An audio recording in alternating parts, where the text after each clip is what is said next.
This is André Esteves. André, let's start with the big picture. Pardon me.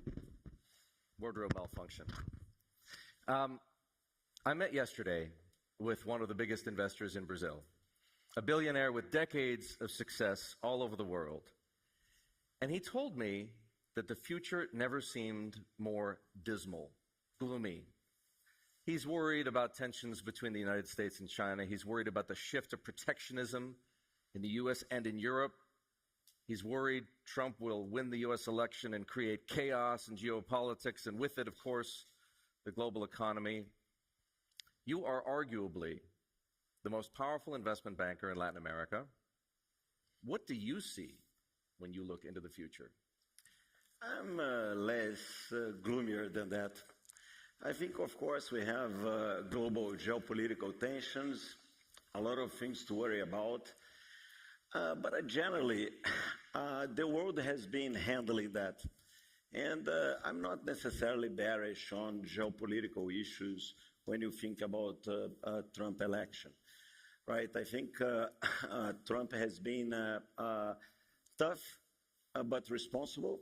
And sometimes when you have confusion in the saloon, it's not necessarily bad to have someone arriving with unpredictable behavior can bring more predictable behavior of everybody else. So should I interpret that as you seeing a Trump victory as a positive? No, I'm just saying that you have a genetic view of bringing more unpredictable outcomes, and I don't think it's not necessarily true. Unpredictability isn't that necessarily a bad thing? Yes, that's my point. So we have, of course, the U.S. election coming up in 13 days, but there are two poles to this geopolitical tension we're talking about. There's the U.S. on the one side, and the U.S. economy, as you know, continues to do extremely well. Interest rates are coming down, inflation is moderating, the unemployment rate continues to be quite low. On the other hand, of course, we have China. And the Chinese economic model today looks a lot different than it did just a few years ago. Tell me what you expect from China. In this case, I'm worried with both sides.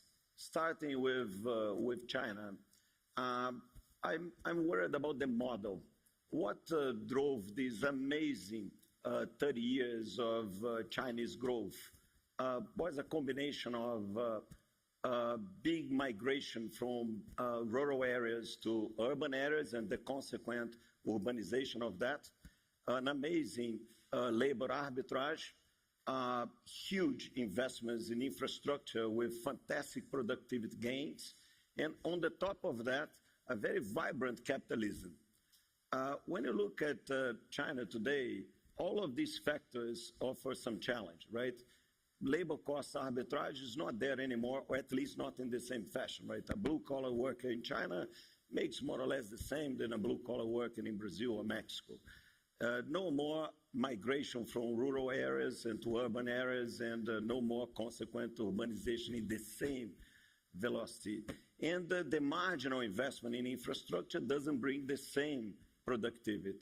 And regarding the amazing entrepreneurial environment of the last 30 years, also some shifts, some more prioritization on politics regarding the economy. And on the top of all of that, you also had the surprise in birth rates to the worst. So Chinese population is shrink. If you ask ChatGPT, what is the population of China in 2100, it will tell you 564 million people, which is a big challenge. So we had the package. Maybe it's the beginning of a reshift in the direction of economic priorities. We need to see, but I think we have challenge there. But we also have challenge in the U.S. And the challenge in the U.S. for me is related to public deficit.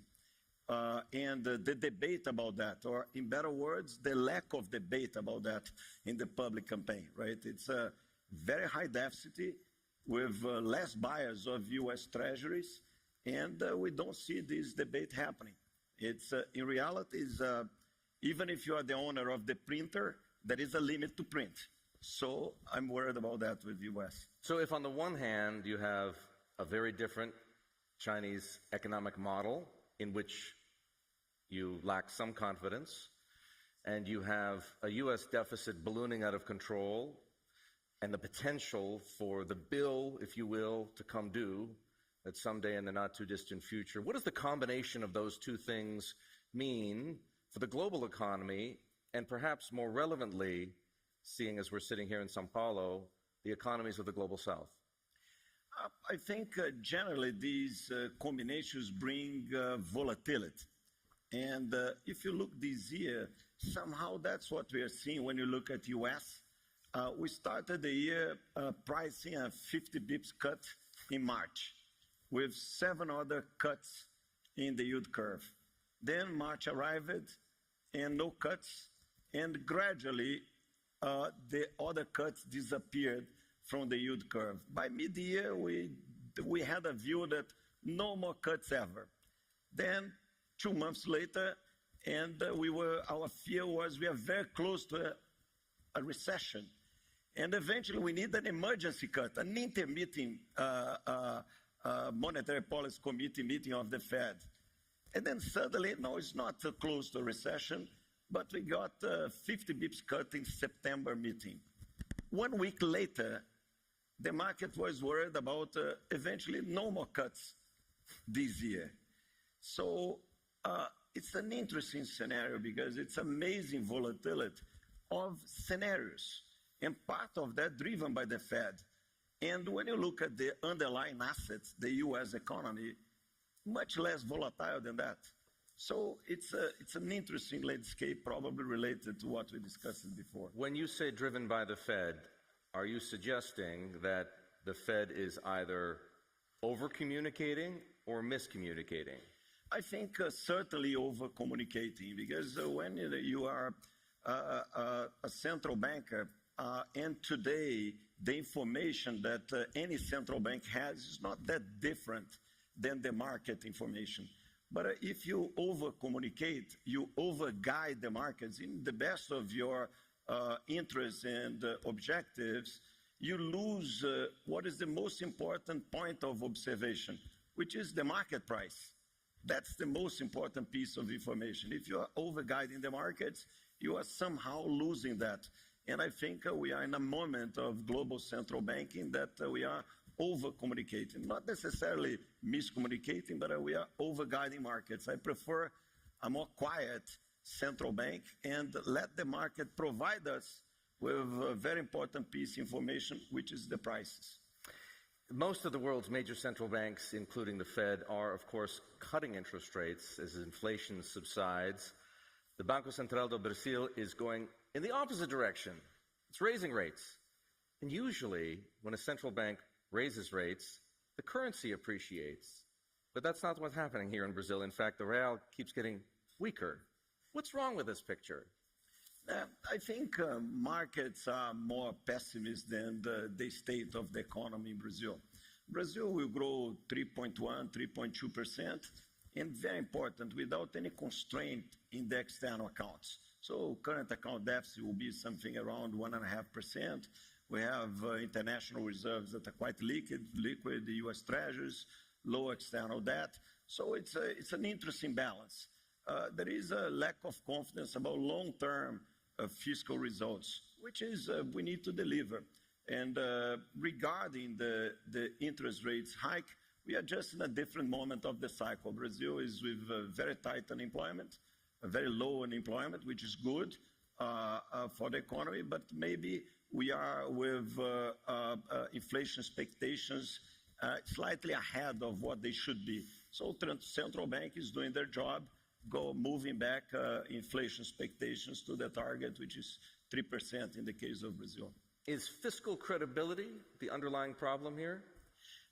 We have, in a certain way, it's a similar situation than U.S., right? We have, this year, a pretty similar number of nominal deficit to GDP, Brazil and U.S. The difference that we don't own a printer, and we need to be more rigorous than the U.S. regarding that. So we need to deliver about that. We need to be disciplined, but the good news about Brazil is that the fiscal deficit or the fiscal topic is being discussed every day in political campaigns, during the newspapers, in debates about that. And that's what I like. The first step to solve a problem is to identify the problem.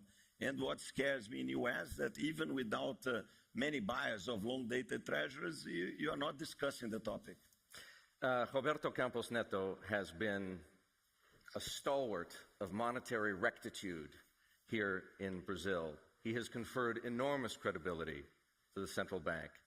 Will his successor, Gilberto Galípolo, be as resistant to political pressures as Mr. Campos Neto has? I think we are in an interesting moment of central bank in Brazil, or the monetary history in Brazil. First, Roberto was the first independent central bank. The independent, constitutional independent central bank in Brazil is recent. Roberto is the first central bank governor that runs an independent central bank. But in reality, for more than 20 years, including Lula's first two administrations, central bank was operationally independent in practice. For the last almost 3 decades, that's the logic in Brazil. So I think we'll have a smooth transition, and the credibility goes beyond certain the credibility of Roberto, but is from the institution. You think there is enough institutional credibility? You know, I'll just remind everybody that it was only last week that once again Donald Trump was talking to our own editor-in-chief, John Micklethwait, about how he wants to jawbone the Fed in this direction or that direction. Is that a possibility here too?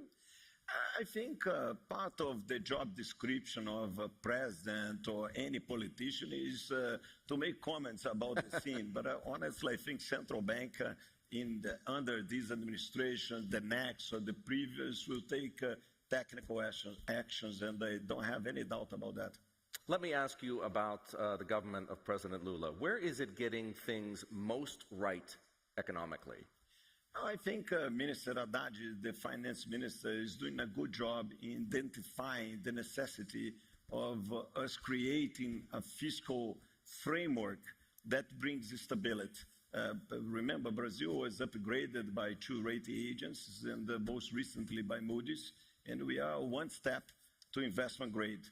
We need to continue to deliver, and it's normal to have doubts, and we have a past of not necessarily fiscal discipline, so we need to deliver better results for the future. And I think Minister Haddad is absolutely aware of that. Where is this government getting things most wrong? I think it's still early on that, but I think honestly the government is doing a good job in creating the fiscal framework. And what I think we should do is I prefer that government tightens more fiscal policy in order of keep less tightened monetary policy. That's one thing. On the microeconomic level, we are in a tight labor market, and we created in Brazil a fantastic net of social support, which is an achievement for Brazilian society. But when you have zero unemployment, more or less where we are, it's time for us to release some of these policies that made a good job in the last 20 years in order to push people back to the formal labor market. So I would like to see these 2 moves, and I think it will be very healthy. I'd like to ask you about the local financial services market. Your firm, BTG Pactual, is a giant in the wealth management business. As you know, asset management has been transformed in the United States and Europe over the past 15 years. Fees have collapsed. You can buy an index fund for just a few basis points. But here in Brazil, as I understand things, those funds are still pretty expensive, not index funds. Mutual funds, you still pay maybe even a couple hundred basis points to own an equity mutual fund, in excess of 100 basis points to own a fixed income mutual fund. Why are the fees so high? Not BTG funds. They're very cheap and perform very well, and I encourage all of you to invest on that. That is not the case across the industry, though. What is going to trigger the collapse, the compression in fees in wealth management and asset management that we've seen elsewhere in developed markets? No, it's happening in Brazil also, right? You had a lot of democratization in terms of asset management and wealth management in Brazil, which is fantastic for the society. The concept of independent financial advisors, distribution network. There is a lot of competition in the Brazilian market, new fintechs, new companies, big companies that became public companies, digital banks that are very successful. I see a pretty vibrant financial sector here in Brazil, and competition will be there. Regulation is very advanced. You have peaks in Brazil that you don't have anywhere. You move money in Brazil much easier than in U.S. and much cheaper than in U.S. So I think the financial infrastructure here is quite competitive. Another phenomenon here is the recent movement, let's say, of investor capital out of hedge funds and into tax-free asset management products. And there's some concern in your industry about maybe the government eliminating some of those tax advantages. If that were to happen, and perhaps you can tell us if you think it's going to happen, would that spur yet another dramatic reallocation of investor capital here, and with what consequences? I don't see this happening because I think the big move in terms of keeping these tax incentivized products under control already happened correctly, right? It's a product of tax reform, right? It's much similar, not that different from munis in U.S. or REITs in U.S. So it's a similar constitution. The framework, the legal framework of Brazilian financial markets and U.S. markets are not that differently. Here, I like the last change in regulation, and I think they were correct, produced by Brazilian SEC, Central Bank of Brazil, and I don't see big capital dislocations. I think we are going in the right direction there. Brazil, as we have established in several conversations today, is a giant in renewable energy. Some 93% of all power on the grid is green. In theory, this country should be a magnet, right, for multinationals that want to build carbon-free supply chains and want to set up green factories. You would know, because of the firm that you run, are more companies actually looking at Brazil now, either to set up businesses or maybe to buy businesses here? Yes, and I think that you can have some tectonic movements around that, and especially regarding the energy matrix that Brazil has. As you said, we have, depends on how you measure, 85 to 90% of the matrix is renewables, which means that we are a renewable, the largest renewable energy matrix in the G20, and especially with low subsidies, right? Because doing renewables in UK, it's possible, but quite expensive. In Brazil, it's not. And I think Brazil could be a global hub for data centers, for example. As you know, you cannot build data centers in Virginia anymore. You cannot build, or in UK, you take 2 years to link your data center to the grid. In Brazil, you have huge investment in transmission lines and renewable energy fully available, not expensive. And Brazil could be a very important hub for global data centers that will be needed globally. When you say that's tectonic, one of the opportunities. One of the opportunities. So when you say tectonic, what is it going to take to bring about that kind of a tectonic shift? Foreign companies find it difficult to operate in Brazil. What does Brazil need to do to make it more attractive, more easier, if you will, for foreign companies to operate here? Yeah, it's partially right, partially wrong, because if you look the last 20 years, FDI of Brazil has been one of the top 5 globally in the world, right? And we receive well American companies, European companies, Middle Eastern companies, US companies, and Chinese companies. So it's a good hub for FDI. And has been like that through different cycles, different governments, different global perspectives. But of course, we could do more. And we are not ideal, far from ideal. I think we should have less taxes, simpler regimes, and easier way of doing business. We can improve in all of these fields. Part of that we are trying to do. We are in the middle of a tax reform in Brazil, not approved yet. As always, not ideal, but much better than the system that we have today. And it's a step. We need the other 19 steps to be ideal. But even so, we have been attractive for that. Do you see those kinds of reforms, not the tax reform that's being discussed in Congress now, but the other 19 steps, as you say, being taken under this administration, or are you going to have to wait for the next government? I think we have been doing reforms through administrations, right? If you look during President Temer, we did a very important labor reform. During President Bolsonaro, we did a very important social security reform. And now under President Lula, we are doing a very important tax reform. And that's, sometimes we don't notice. We complain, we demand, we try to do better, but we reach at the reasonable level of institutionalization, which means that you do what is needed. Doesn't matter who ideologically is in power. So I think we will complete the tax reform, and we will continue to do especially microeconomic reforms.